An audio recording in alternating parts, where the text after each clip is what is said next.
কীর্তন চলাকালীন এখানে সামনে বসে যদি কোনো বাবা আমার বিড়ি খায়, আমার মুখ দিয়ে গান বেরোবে? কারণ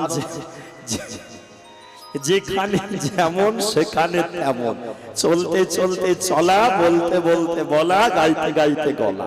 তাহলে যেখানে যা ভাবের একটা ব্যাপার আছে, তো সেই ব্যাপার ভোলানাথ বলে আমার গান শুনবে এমন শ্রোতা কে আছে?